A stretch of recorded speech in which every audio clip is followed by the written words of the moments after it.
Share your toys. Give your sister a piece of that Kit Kat bar. Do unto others. Don't just think about yourself. We heard it all the time growing up.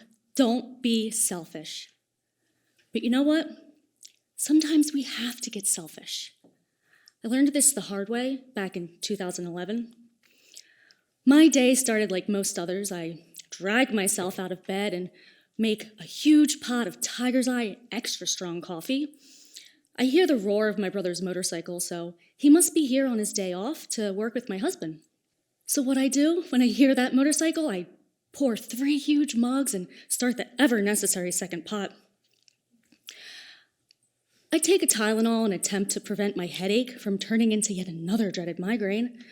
And with my routine over, I'm rushing out the door to my job as a mental health therapist.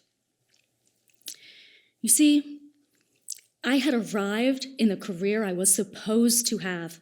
I was doing good work. And I worked really hard to get there, skipping fun for studying and working several jobs to pay down their student loans.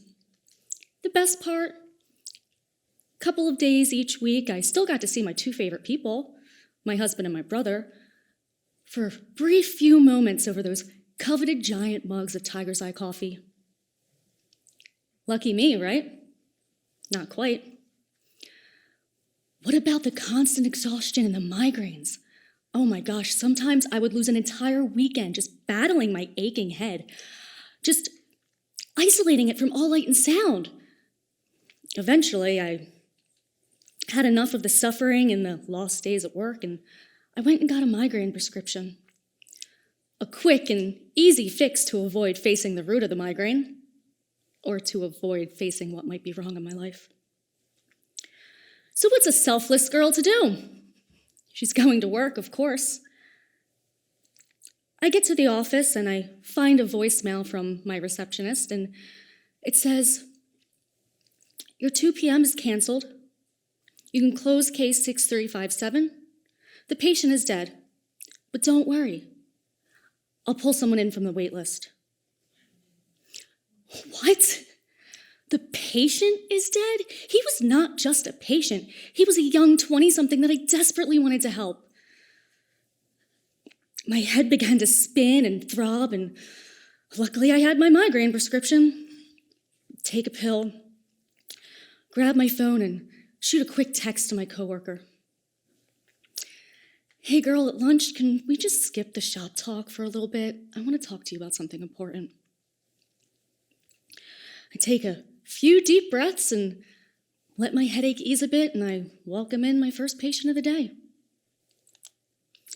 Now, I'm not bragging when I say that I was a pretty good therapist.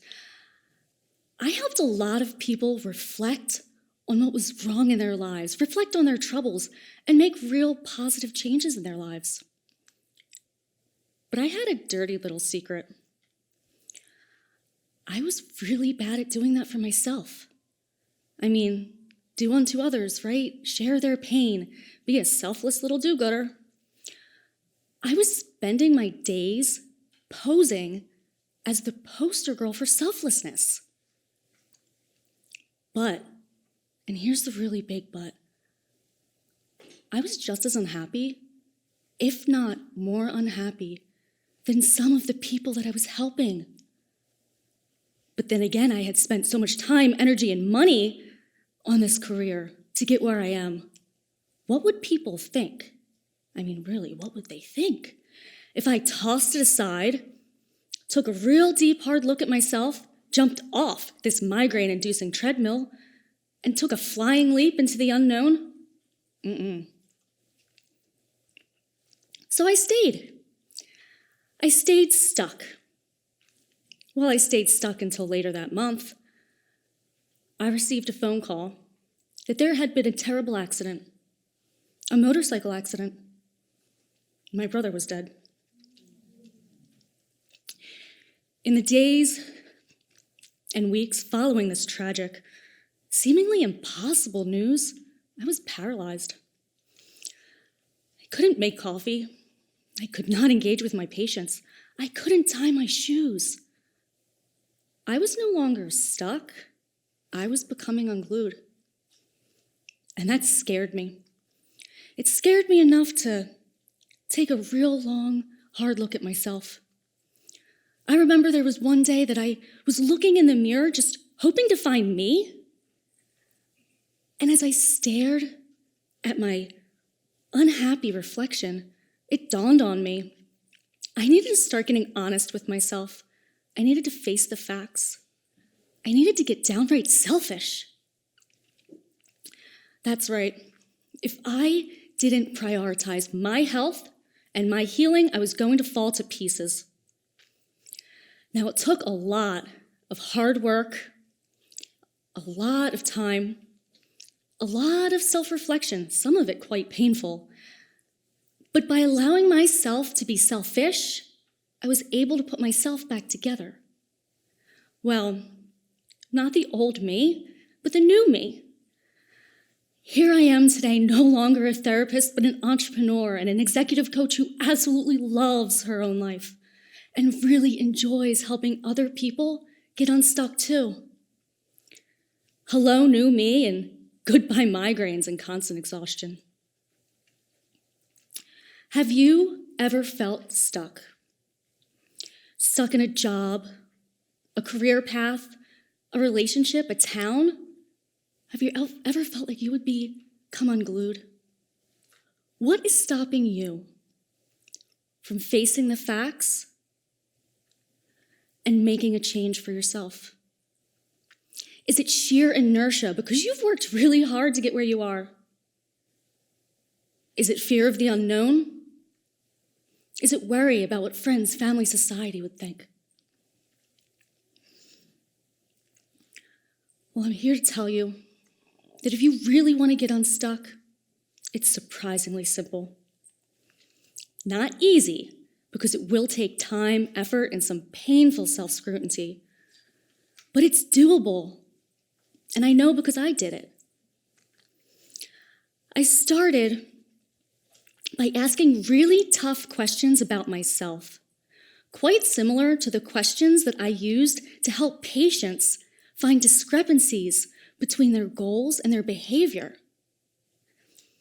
Therapists call that motivational interviewing, and it's used to guide people to create positive changes in their lives. Think about it.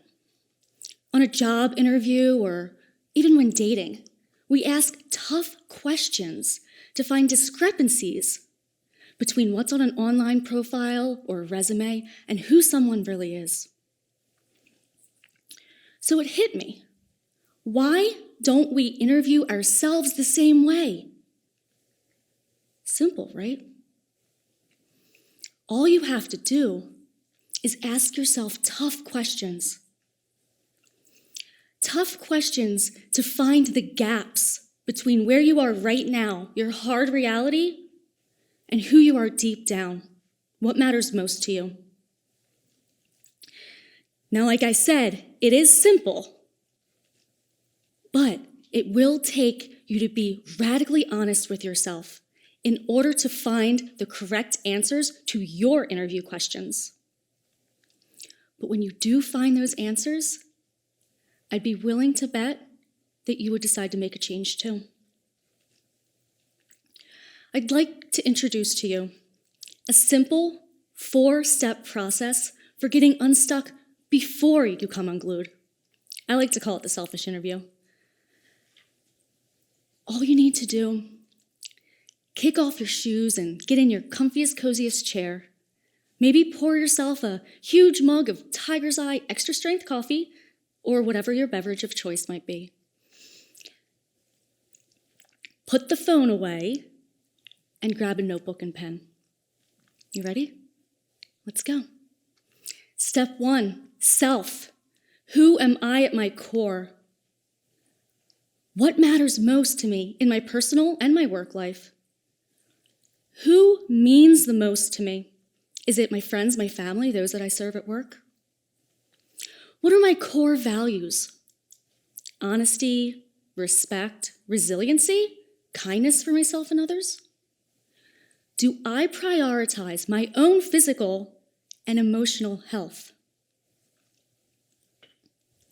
2, Situation. Where am I right now, and how did I get there? Why did I go in this direction? Is this what I really want for myself? Or did someone else want this for me? Does my current situation match my true self, show that I actually care about those that matter most to me, reflect my true values, and prioritize my well-being? 3, alignment. If my current situation is not matching my true self, what changes can I make to create a better alignment? What would it cost to make those changes internally, emotionally, financially? How long will these changes take? And can I break down my change plan into a series of doable steps?